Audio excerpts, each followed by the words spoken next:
আসসালামু আলাইকুম, সবাইকে স্বাগত জানাচ্ছি বিডি ভিউজ ইনফোটেইনমেন্টে। আপনাদের সাথে আছি ফারজানা নিসা। আসাদ শাসনের পর থেকে সিরিয়ার রাজধানী দামেস্ক, বড় শহর আলেপ্পো, হোমস ও হামা সহ প্রসিদ্ধ শহরগুলোতে লাখো মানুষের উৎসব চলছে।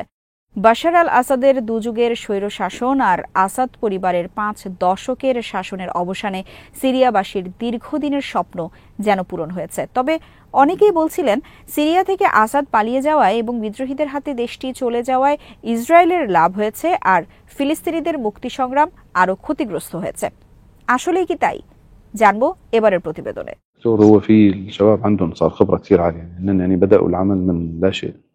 প্রেসিডেন্ট বাশার আল আসাদ পালিয়ে যাবার পর তারই সরকারের প্রধানমন্ত্রী মোহাম্মদ গাজী আল জালালি বিরোধীদের সাথে আপোষে চলে যান এবং জানিয়ে দেন যে তিনি সরকার পরিচালনার ধারাবাহিকতা সমর্থন করতে প্রস্তুত এবং সিরিয়ার জনগণের পছন্দ অনুযায়ী কোনো নতুন শাসকের কাছে ক্ষমতা হস্তান্তরের জন্য প্রস্তুত। এরপর বিদ্রোহী সংগঠন এইচটিএসও প্রশাসন পরিচালনার অনেকগুলো মৌলিক দায়িত্ব প্রধানমন্ত্রীর হাতেই অর্পণ করেছে।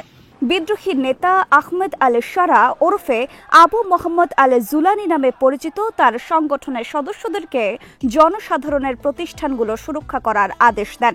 তিনি আরও বলেন, এই প্রতিষ্ঠানগুলো আসাদ সরকারের প্রধানমন্ত্রী আল জালালির তত্ত্বাবধানেই থাকবে যতক্ষণ না তা আনুষ্ঠানিকভাবে নতুন শাসকদের কাছে হস্তান্তর করা হয়।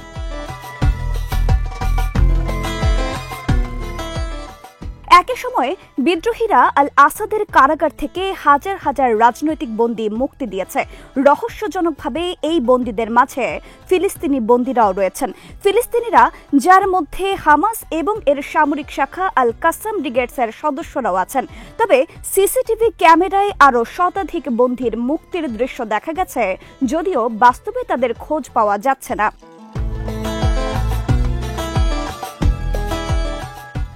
সিরিয়ার কাঠামোগত একটি বড় দুর্বলতা হলো সেখানে নানা দেশের প্রভাবে পরিচালিত অনেক সংগঠন ও গোষ্ঠীর উপস্থিতি রয়েছে। সেখানে আছে মার্কিন সামরিক ঘাঁটি, রাশিয়ার সামরিক ঘাঁটি, যুক্তরাষ্ট্র সমর্থিত ডেমোক্রেটিক ইউনিয়ন পার্টি এবং কুর্দিস্তান ওয়ার্কার্স পার্টি তথা পিকেকের সিরিয়ান শাখাও রয়েছে। তুরস্ক পিকেকে বরাবরই সন্ত্রাসী সংগঠন হিসেবে গণ্য করে, কিন্তু এই সংগঠনটি 2017 সাল থেকে আসাদ সরকারের মিত্র হিসেবে কাজ করেছে। এর বাইরে মুক্ত সিরিয়ান সেনা বা এফএসএ এবং সিরিয়ান ডেমোক্রেটিক ফোর্সেস বা এসডিএফ কে সমর্থন করছে মার্কিন যুক্তরাষ্ট্র। এই এসডিএফই উত্তর পূর্ব সিরিয়ার বিশাল এলাকা নিয়ন্ত্রণ করে।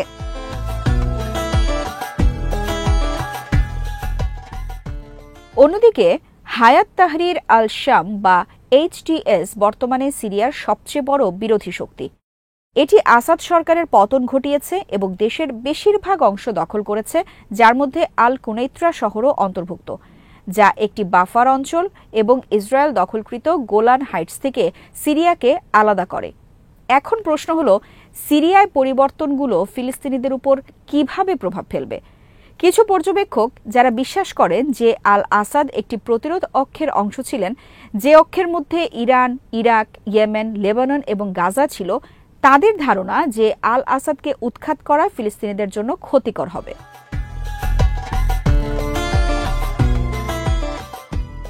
অন্যদিকে কিছু মানুষ মনে করেন যে আসাদ শাসন সরাসরি ইসরায়েলি শাসনের একজন রক্ষক না থাকলেও বাস্তবিকভাবে একটি প্রতিরক্ষক হিসেবে কাজ করেছে। আসাদ পরিবারকে অনেকে শিয়া হিসেবে জানলেও মূলত তিনি আলাউইট সংখ্যালঘুর একজন সদস্য। এই পরিবারটি বাহ্যত ইসরায়েলের দখলদারিত্বের বিরোধিতা করার দাবি করে বাস্তবে নিজ দেশে স্বৈরশাসনকে পোক্ত করেছে। ইসরায়েল কার্ড খেলে তারা মূলত সিরীয় জনগণের ওপর নিপীড়ন চালিয়েছে। এতে করে একদিকে সিরিয়ানদের ব্যক্তি স্বাধীনতা হুমকির মুখে পড়ে, আর অন্যদিকে ইসরায়েলের দখলদারিত্বের বিরুদ্ধে কার্যকর ও বাস্তব প্রচেষ্টাও বাধাগ্রস্ত করে।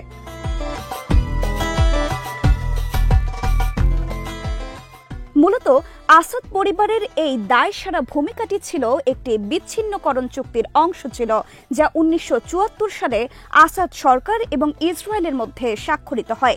এই চুক্তির মধ্য দিয়েই সে সময়ে চলমান 6 দিনের আরব ইসরায়েলের যুদ্ধের অবসান হয়। এই চুক্তি অনুযায়ী বিচ্ছিন্নকরণ কার্যক্রম পর্যবেক্ষণ করার জন্য একটি বাফার অঞ্চলও তৈরি করা হয়।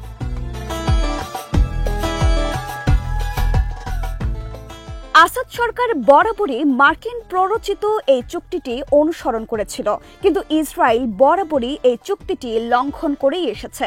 এর প্রতিক্রিয়ায় আসাদ সরকার আহামরি কোনো ভূমিকা পালন করেনি, বরং আন্তর্জাতিক সম্প্রদায়ের কাছে অভিযোগ জানিয়েই ক্ষান্ত হয়েছে। এর বাইরে তারা কার্যকর কোনো পদক্ষেপ কখনোই গ্রহণ করেনি। এই শান্তি চুক্তি, যা ইসরায়েল এবং আরব শাসকগুলোর মধ্যে প্রথম চুক্তি ছিল, সব মিলিয়ে ৪৫ বছরেরও বেশি সময় ধরে স্থায়ী হয়েছিল।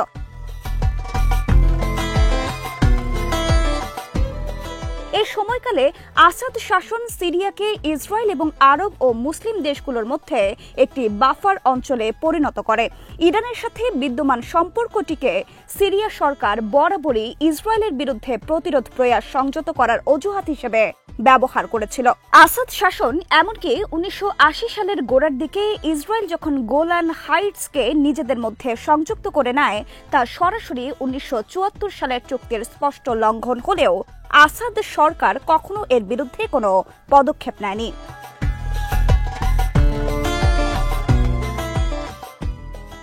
সিরিয়ায় আসাদ পরিবারের শাসনকাল কেবল সিরীয়দের জন্যই কষ্টকর ছিল না, বরং ৫ মিলিয়ন ফিলিস্তিনি শরণার্থীর জন্য এই শাসনটি ছিল বেদনার ও লাঞ্ছনার। ২০১১ সালে সিরিয়ান বিদ্রোহীরা আসাদ সরকারের বিরুদ্ধে সশস্ত্র সংগ্রাম পরিচালনা করলে আসাদ সরকার বিদ্রোহীদেরকে কঠোর হাতে দমন করে।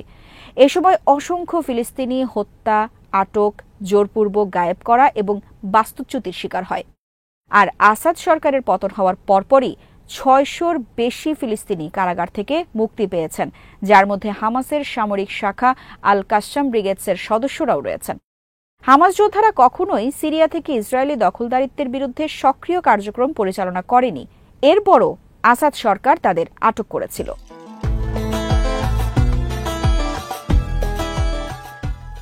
অনেকে উল্লেখ করেন যে আসাদ শাসন হামাসের নেতৃত্বকে আশ্রয় দিয়েছিল এবং তাদেরকে প্রশিক্ষণ ঘাঁটি নির্মাণের সুযোগ দিয়েছিল, কিন্তু এই কাজটি হামাস ফিলিস্তিনিদের স্বার্থে করেননি, বরং করেছিলেন তথাকথিত প্রতিরোধ অক্ষকে শক্তিশালী করার জন্য। কারণ এই অক্ষটি ইসরায়েলের বিরুদ্ধে ইরান ও তার মিত্রদের শক্তিশালী চ্যালেঞ্জ হিসেবে উপস্থাপন করার সুযোগ তৈরি করেছিল। এখন সিরিয়ায় আসাদ শাসনের পতন ঘটার পর এবং হিজবুল্লাহর শীর্ষ নেতাদের মৃত্যুর পর পরিস্থিতি অনেকটাই পাল্টে গেছে। এই নতুন বাস্তবতায় বিপ্লবী আবু মোহাম্মদ আল জুলানির নেতৃত্বে এই অঞ্চলে সুন্নি মুসলিমেরাই হয়তো একটি প্রধান শক্তি হিসেবে উদিত হবে এবং ফিলিস্তিন মুক্তির জন্য কাজ করবে।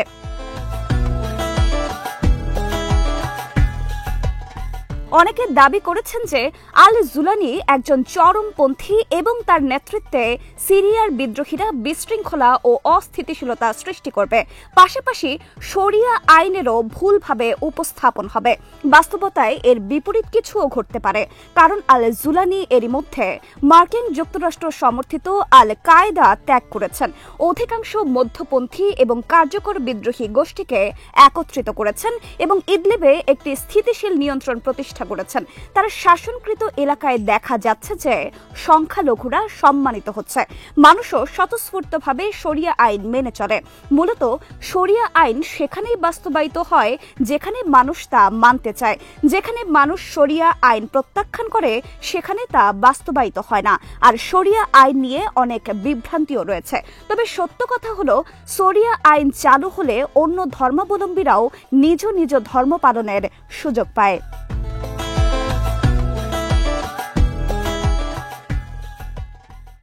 আল জুলানি সফলভাবে শাসন ব্যবস্থার একটি কাঠামো তৈরি করেছেন, যেখানে সফল সামরিক শিল্প সহ আনুষঙ্গিক সবগুলো খাত অন্তর্ভুক্ত রয়েছে। তিনি উন্নত আক্রমণাত্মক ড্রোন, উচ্চ ক্ষমতা সম্পন্ন ক্ষেপণাস্ত্র এবং অন্যান্য গুরুত্বপূর্ণ সরঞ্জাম তৈরি করেছেন, যা বেশিরভাগ স্বাধীন আরব এবং মুসলিম দেশ উৎপাদন করতে পারেনি। এখন তিনি যেহেতু গোটা সিরিয়ার দায়িত্বই পেয়ে গেছেন, তাই এই বাস্তবতায় তাকে সিরিয়া স্থিতিশীল করতে এবং শান্তিপূর্ণ পরিস্থিতি সৃষ্টির জন্য কাজ করতে হবে। রাষ্ট্রীয় প্রতিষ্ঠানগুলো পুনর্গঠন করতে হবে, বিভিন্ন মতবাদের মধ্যে সামাজিক মিলমিশ ঘটাতে হবে, একটি নতুন সংবিধান প্রণয়ন করতে হবে এবং সিরিয়ার সাথে অন্যান্য দেশের সম্পর্ক পুনঃস্থাপন করতে হবে। এমনটা করতে পারলে তারপর হয়তো তিনি ইসরায়েল মোকাবিলার দিকে মনোনিবেশ করতে পারবেন।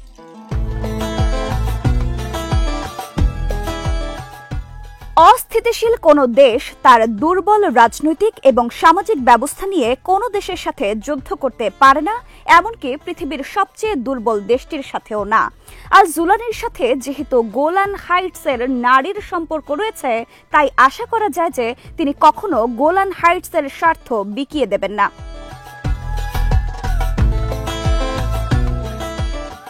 এদিকে ইসরায়েল গতকাল ঘোষণা করেছে যে তারা সিরিয়ার সঙ্গে তার শান্তি চুক্তি থেকে সরে যাবে, যেহেতু চুক্তিটি যাদের সাথে করা হয়েছিল সেই আসাদ পরিবারের পতন ঘটে গেছে।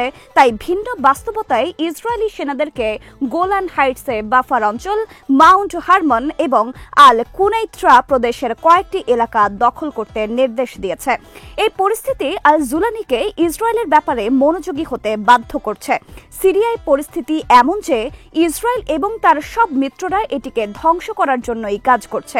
এই দৃষ্টিকোণ থেকে বিচার করলে আল আসাদের উৎখাত, প্রতিরোধ অক্ষের দুর্বল হওয়া এবং জ্বালানির উত্থান ইসরায়েলের জন্য সুবিধাজনক নয়, বরং হিতে বিপরীত হতে পারে।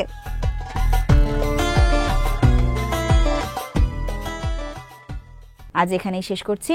সমরাস্ত্র, প্রতিরক্ষা ও কূটনীতির নানা তথ্য জানতে চোখ রাখুন বিটিভিউজ ইনফোটেইনমেন্টে। ভালো লাগলে চ্যানেলটি সাবস্ক্রাইব করুন। সংযুক্ত থাকুন আমাদের ফেসবুক পেজে। আল্লাহ হাফেজ।